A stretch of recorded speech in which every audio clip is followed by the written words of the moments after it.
മാതാവിന് ഒരുപാട് നന്ദി. എൻ്റെ പേര് രശ്മി. ഞാൻ വരുന്നത് തണ്ണീർമുക്കത്തു നിന്നാണ്. എനിക്ക് മലയാളം അത്ര വശമില്ല. എങ്കിൽ പോലും മാതാവ് ഇവിടെ വന്ന് എന്നെ കൊണ്ട് മലയാളത്തിൽ തന്നെ പറയണമെന്ന് പറഞ്ഞു. എനിക്ക് ആദ്യമേ ഒരു നെക്ക് പെയിൻ ആയിരുന്നു കൂടുതൽ തുടങ്ങിയത്. ആ നെക്ക് പെയിൻ എനിക്ക് മാറുന്നില്ലായിരുന്നു. നെക്ക് എങ്ങോട്ടും ഈ കഴുത്തെങ്ങോട്ടും എനിക്ക് ഇങ്ങോട്ടും അങ്ങോട്ടും നോക്കാൻ പറ്റുന്നില്ലായിരുന്നു. അങ്ങനെ കുറേ ഡോക്ടേഴ്സിനെ കണ്ടു, MRI സ്കാൻ ചെയ്തു, പക്ഷേ ഒന്നും മനസ്സിലാവുന്നില്ല. കുറേ മരുന്ന് അവർ തരുന്നതല്ലാതെ എനിക്കത് മാറുന്നുമില്ലായിരുന്നു.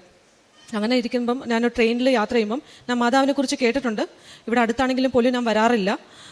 അങ്ങനെ ഈ ട്രെയിനിൽ ഒരു അമ്മയും കൊച്ചിനെയും കണ്ടു. അപ്പം ഈ അമ്മ എന്നെ കണ്ടപ്പോൾ തൊട്ട് മാതാവിൻ്റെ കാര്യങ്ങളാണ് പറഞ്ഞുകൊണ്ടിരിക്കുന്നത്, കൃപാസന മാതാവിൻ്റെ. അപ്പം ഞാൻ വിചാരിക്കുന്നുണ്ട്, എനിക്കൊരു പരിചയമില്ല, ഇവരെന്താണ് അങ്ങനെ പറഞ്ഞുകൊണ്ടിരിക്കുന്നതെന്ന് എനിക്ക് അറിഞ്ഞൂടാ.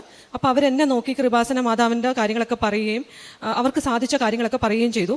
പിന്നെ ഇവരുടെ സ്ഥലം ചോദിക്കുന്നുണ്ടെങ്കിലും ഇവർ സ്ഥലം കൃത്യമായിട്ട് എനിക്ക് പറഞ്ഞു തരുന്നില്ല. കുറച്ച് കഴിഞ്ഞപ്പം ഇവർ പറഞ്ഞു, ഞാൻ പ്രാർത്ഥിക്കാം, കൃപാസന മാതാവിനോട് പ്രാർത്ഥിക്കാം, പക്ഷേ എനിക്കൊരു ഉറപ്പ് തരണം, ഈ പെയിൻ മാറിയ ഉടനെ തന്നെ മാതാവിൻ്റെ അടുത്ത് പോകുമെന്ന്. അപ്പം ഞാൻ വിചാരിച്ച്, ഈ 2-3 മാസമായിട്ട് ഒരു മാറാത്തൊരു പെയിൻ എങ്ങനെയാണ് പുള്ളിക്കാരി പറയുന്ന ഉടനെ മാറുന്നത്? അപ്പോൾ എനിക്ക് കൂടെ എൻ്റെ ഫാക്കൽറ്റീസ് ഉണ്ട്, ഞാൻ കോളേജിലാണ് പഠിപ്പിക്കുന്നത്.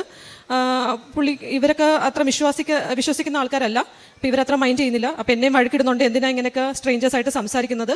അപ്പോൾ ഞാൻ പറഞ്ഞു, ഒന്നും ദോഷം വന്നില്ലല്ലോ. അപ്പോൾ ഒരു 5 മിനിറ്റ് കഴിഞ്ഞപ്പോൾ എനിക്ക് എൻ്റെ പെഡലി ഫുള്ളും മൂവ് ചെയ്യാൻ ഇങ്ങോട്ടും അങ്ങോട്ടും പറ്റുന്നു. അപ്പം ഞാനിത് താങ്ക് യു പറയാൻ വേണ്ടി ആ ലേഡിയോട് നോക്കിയപ്പോൾ ആ ലേഡീനെയും കാണുന്നില്ല. ആ ലേഡി, ഞാൻ ആ കമ്പാർട്ട്മെൻറ്റ് ഫുള്ളും ഓടി നടന്നു നോക്കി, ആ ലേഡീനെ കാണുന്നേയില്ല. അപ്പോൾ എനിക്ക് അത് തോന്നിയത് അതൊരു മാതാവ് തന്നെ ആയിരുന്നു എനിക്ക് കാണാൻ അന്ന് പറ്റിയത്. ഞാൻ അത്രയും വലിയ ഗ്രേറ്റ് പേഴ്സൺ അല്ല. ഞാൻ കുറേ തെറ്റുകളൊക്കെ ചെയ്യാറുണ്ട്. എപ്പോഴും എല്ലാവരോടും ക്ഷമിക്കുന്ന ഒരാളല്ല. പെട്ടെന്ന് ദേഷ്യപ്പെടാറുണ്ട്. എങ്കിലും പോലും ഞാൻ വിശ്വസിച്ച ഒരു കാര്യം, സിന്നേഴ്സിന് ഒരിക്കലും മാതാവിനെ കാണാൻ പറ്റത്തില്ലെന്നാണ്. പക്ഷേ എനിക്കെന്തോ അന്ന് കാണാൻ പറ്റി. അത് കഴിഞ്ഞ് ഞാൻ ഇത് സാറിനോട് പറഞ്ഞു. എൻ്റെ കൂടെയുള്ള സാർ ചോദിച്ചു, ഇപ്പോൾ കഴുത്ത് പെട്ടെന്ന് അനക്കാൻ പറ്റുന്നുണ്ടല്ലോ? അപ്പം ഞാൻ പറഞ്ഞു, എനിക്കിപ്പോൾ അനക്കാൻ പറ്റുന്നുണ്ട്. ആ ലേഡി പറഞ്ഞ പോലെ എനിക്കത് മാറി. അത് കഴിഞ്ഞ് എനിക്ക് ഓർമ്മ വന്നു, ഒരാഴ്ച കഴിഞ്ഞിട്ടാണ് അവർ പറഞ്ഞത് ഞാൻ കൃപാസനത്തിൽ പോകണമെന്ന്. അപ്പോൾ എനിക്ക് ആ ഒരാഴ്ച കഴിഞ്ഞപ്പം പിന്നെയും എനിക്ക് വരാൻ പറ്റിയില്ല, കൃപാസനം വരാൻ പറ്റിയില്ല. ഉടനെ ആ നെക്ക് പെയിൻ തിരിച്ചു വന്നു. കാരണം അവർ പറഞ്ഞ ആ ദിവസം എനിക്ക് ഇങ്ങോട്ട് വരാൻ പറ്റിയില്ല. അതിൻ്റെ അടുത്ത ദിവസം തന്നെ ഞാൻ എൻ്റെ ഹസ്ബൻഡിനോട് പറഞ്ഞു, എനിക്ക് പോകണം, കൃപാസനം പോകണം. ഇങ്ങോട്ട് ഓടി വന്ന ഉടനെ തന്നെ എൻ്റെ ആ പെയിൻ അങ്ങ് പോയി. പിന്നെ ഇതുവരെ ഒരു 2 വർഷമായിട്ട് എനിക്ക് ആ പെയിൻ വന്നിട്ടേ ഇല്ല. അത് മാതാവിൻ്റെ ഒരു അനുഗ്രഹമാണ്.